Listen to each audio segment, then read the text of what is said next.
Thank you very much, Congresswoman Jayapal. And words simply cannot embrace and capture how grateful we are for all of you to be here, to bear witness and to be present to what is happening in our beloved state of Minnesota right now.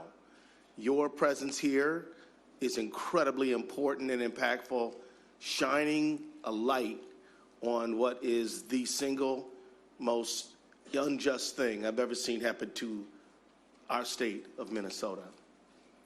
The Trump administration's decision to target Minnesota and the Twin Cities, flooding our streets with thousands of federal immigration agents, is not about public safety. It's not about fraud. It's not even about immigration enforcement. It is because, in the words of Donald Trump, he believes that he won our state 3 times, but he did not win it in the election. I'm quoting him. He's the one who said these words, not me. In fact, when he said what he said, it was so incredible that I had to replay it a few times to make sure that I heard that this was about vindictiveness and an election loss, not anything to do with any legitimate public interest. And you've heard already from the very accurate descriptions from our congressional presenters that we've seen attacks on high schools, over 3,000 agent surge, warrantless searches, killings, shootings, and none of this has done anything to help Minnesota. In fact, it has hurt Minnesota. In fact, it has diminished economic activity in our state, deprived schools' children from education, created barriers for public life, and has expanded costs on our state. You'll hear from both of our mayors how both of them are dealing with increased costs for overtime. I'll leave that to them to describe.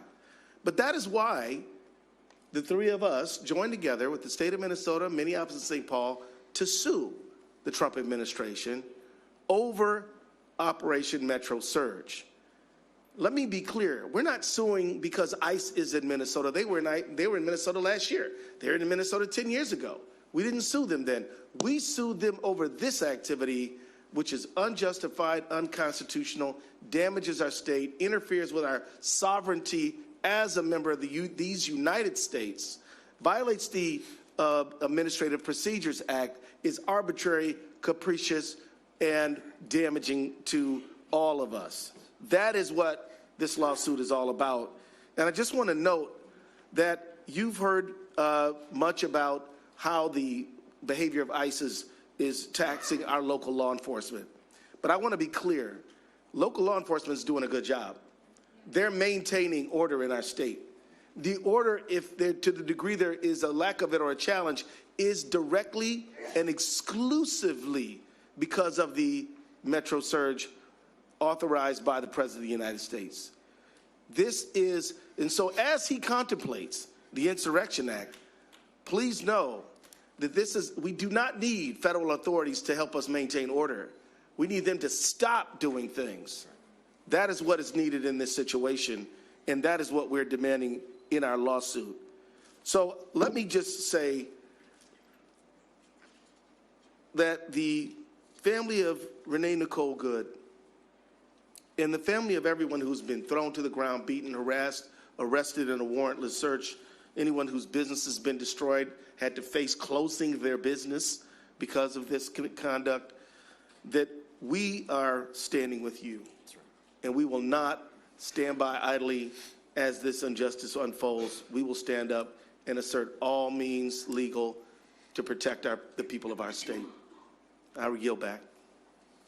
Thank you, Ranking Member Jayapal, Congresswoman Omar, members of this committee. We are so grateful to have you here today. Our ask is that you take the things that you have seen and you have heard from Minnesota, you bring them back to your respective districts. You talk to your colleagues that aren't here with us. You talk to both Democrats and Republicans about the unconstitutional violations that are happening in Minnesota and Minneapolis.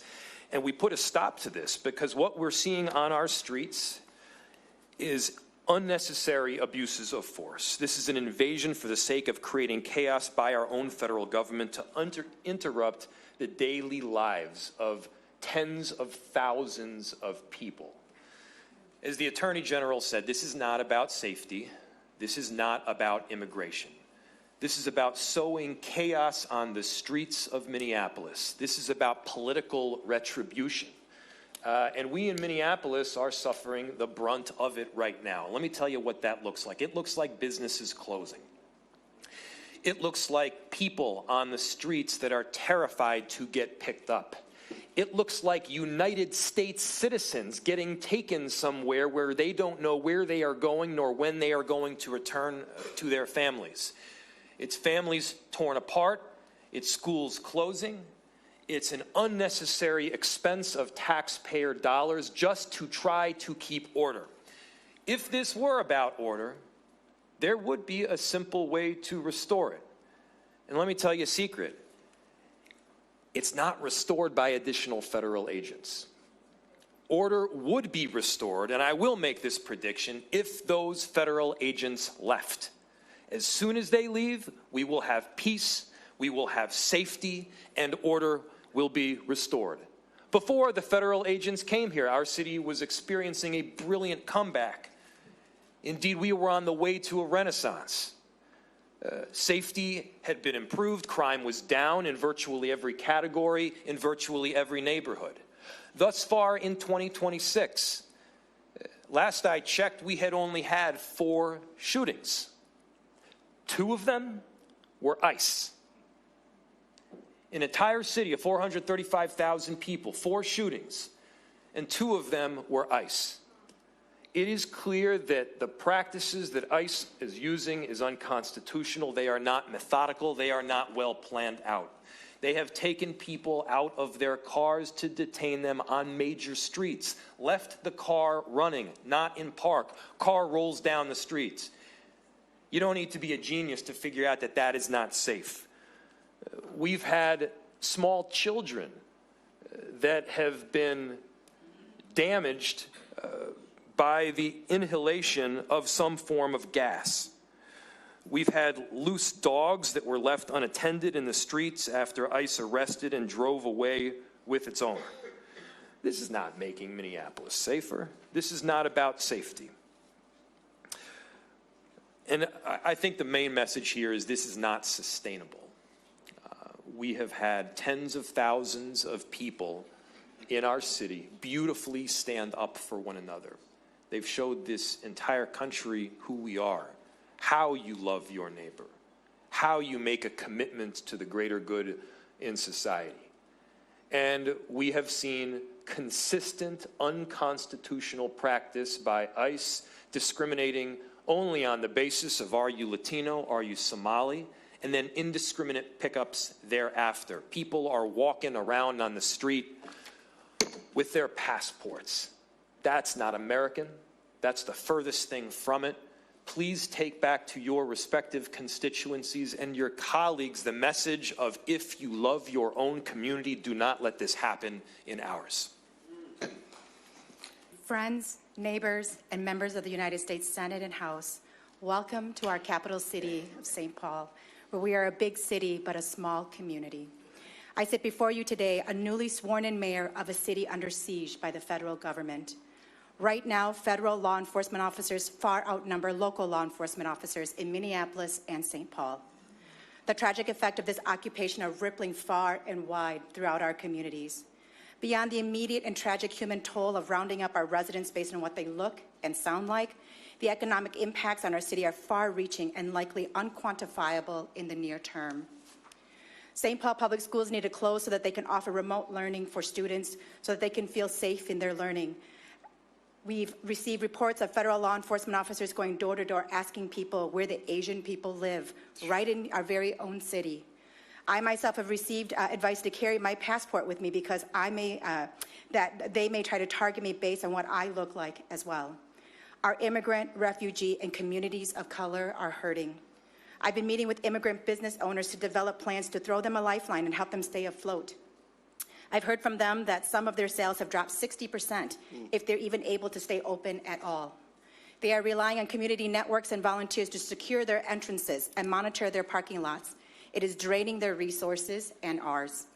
Our law enforcement officers are responding to incidents across our city in which residents are feeling threatened and having their rights violated. Car accidents caused by ICE agents, leaving physical injuries and hazards on our roadways.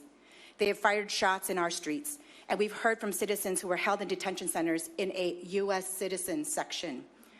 Our residents are scared and confused by the number of agents in uniforms bearing the words police that do not behave or treat residents the way St. Paul police officers do. It is undermining the trust within our officers. If this were about safety, federal agents would be going after people who are truly a threat to our community. Instead, they are casting a wide net, scooping up residents who enrich our community, contribute to our economy, and make up the fabric of our cities and state, producing vibrancy for our communities. We are ground zero for Trump's war in America, a war on our democracy, on our freedoms, on our rights as Americans. It is in our backyard today, and it is only a matter of time before it is in yours.